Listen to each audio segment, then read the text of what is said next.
ഇന്ന് നമുക്ക് വളരെ കുറച്ച് മാത്രം വെജിറ്റബിൾസ് ഉപയോഗിച്ചിട്ട് ഒരു അടിപൊളി കറി ഉണ്ടാക്കാൻ വേണ്ടിയിട്ടാണ്. അപ്പോൾ ഒരുപാട് സാധനങ്ങളൊന്നും വേണ്ട കേട്ടോ. കുറച്ച് ഉള്ളി എടുത്തിട്ടുണ്ട്, 2 തക്കാളി എടുത്തിട്ടുണ്ട്, അങ്ങനെ കുറച്ച് സാധനങ്ങൾ. അപ്പോൾ എന്താണെങ്കിലും ഇടുമ്പോൾ വഴിയെ പറയാം. ഞാൻ എന്താണെങ്കിലും ഒരു ചട്ടി ചൂടാക്കാൻ വെച്ചിട്ട് ചൂടാക്കി കഴിഞ്ഞപ്പോൾ ഒരു 1.5 ടേബിൾ സ്പൂണോളം വെളിച്ചെണ്ണ ഒഴിച്ചു.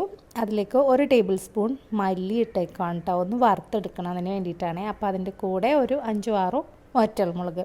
അപ്പോൾ ഇത്രയും സാധനങ്ങൾ ചേർത്ത് കൊടുത്തിട്ട് ഞാനിതൊന്ന് ജസ്റ്റ് ഒന്ന് വഴറ്റി കൊടുത്തു. പിന്നെ അതിൻ്റെ കൂടെ കുറച്ച് കറിവേപ്പില, പിന്നെ ഞാൻ ഇടുന്നത് ഒരു സവാള. ഞാൻ ഒരുപാട് ചെറുതാക്കിയൊന്നുമല്ല കേട്ടോ അരിഞ്ഞേക്കണത്, ഏകദേശം ഒരു 8 പീസായിട്ട് കട്ട് ചെയ്തെടുത്തേക്കാണ്. അപ്പോൾ നമുക്ക് ഈ മസാല ഒന്ന് വഴണ്ടിട്ട് വരുമ്പോൾ ഒന്ന് മിക്സിയിൽ അരച്ചെടുക്കാനുള്ളതാണ്. അതുകൊണ്ട് ഒരുപാട് സാധനങ്ങളൊന്നും ചെറുതാക്കിയൊന്നും എടുക്കണ്ട.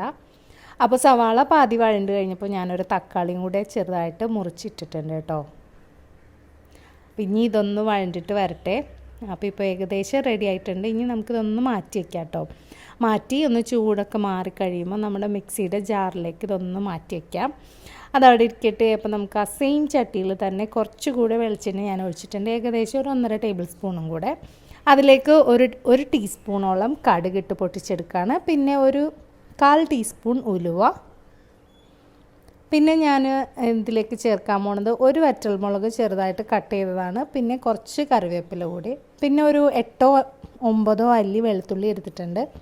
അപ്പോൾ ഇതൊന്നും നമുക്ക് അരിയൊന്നും വേണ്ട കേട്ടോ. പിന്നെ ഉള്ളിയാണ് ഞാൻ എടുത്തേക്കുന്നത്. ഉള്ളി മുഴുവനോടുകൂടി ഒരു 10 അല്ലി ഉള്ളി മതിയാവും. അപ്പോൾ ഇത്രയും സാധനങ്ങൾ നമുക്ക് നന്നായിട്ടൊന്ന് വഴറ്റിയിട്ടെടുക്കാം.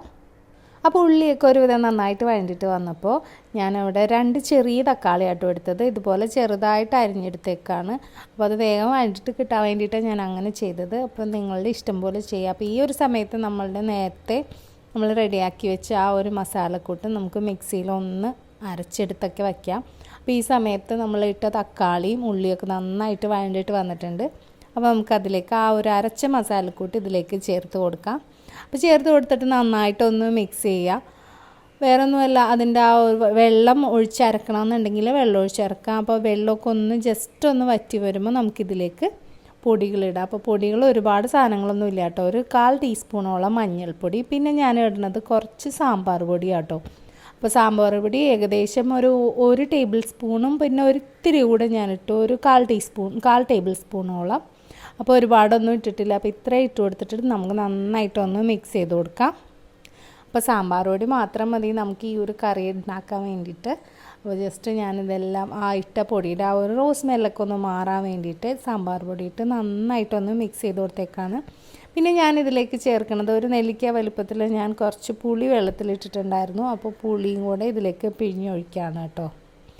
അപ്പോൾ ആവശ്യത്തിനുള്ള ഉപ്പ്, നമ്മൾ നേരത്തെ ഇതിലേക്ക് ഉപ്പൊന്നും ഇട്ടിട്ടുണ്ടായിരുന്നില്ല. അപ്പോൾ പുളി ഒഴിച്ചിട്ട് അതിലേക്ക് വേണ്ടിയിട്ടുള്ള ഉപ്പ് മാത്രം ചേർത്ത് കൊടുക്കുക. ഇനി നമ്മളുടെ കറിയൊക്കെ നന്നായിട്ടൊക്കെ തിളച്ചൊക്കെ വരുന്നുണ്ട്.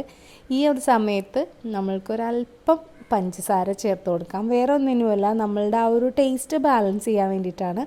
പഞ്ചസാര ഇല്ലയെന്നുണ്ടെങ്കിൽ കുറച്ച് ശർക്കര ചേർത്താലും നല്ല സൂപ്പറായിരിക്കും. അപ്പോൾ കുറച്ച് മല്ലിയില കൂടി ഇട്ടിട്ടുണ്ട്. അപ്പോൾ ഇത്രയേ ഉള്ളൂ. നല്ലൊരു അടിപൊളി കറിയാണ്. ഊണിനൊക്കെ നല്ല സൂപ്പർ കോമ്പിനേഷനാണ്. ഊണിന് മാത്രമല്ല കേട്ടോ, ദോശ, ഇഡ്ഡലി ഒക്കെ നല്ല സൂപ്പർ കോമ്പിനേഷനാണ്. സാമ്പാർ പൊടി ഇടുന്നതുകൊണ്ട് തന്നെ സാമ്പാറിൻ്റെ ഒരു ടേസ്റ്റാണ്. അപ്പോൾ നിങ്ങൾക്ക് തീർച്ചയായിട്ടും ഈ ഒരു റെസിപ്പി ഇഷ്ടമായിട്ടുണ്ടെന്ന് പ്രതീക്ഷിക്കുന്നു. അപ്പോൾ ഇഷ്ടമായാലും തീർച്ചയായിട്ടും ഫ്രണ്ട്സിനും ഫാമിലി മെമ്പേഴ്സിനും ഒക്കെ ഒന്ന് ഷെയർ ചെയ്ത് കൊടുക്കുക. അപ്പോൾ ഇതുപോലുള്ള നല്ല നല്ല വീഡിയോസായിട്ട് ഇനിയും കാണുന്നവരെ ടേക്ക് കെയർ, ബൈ.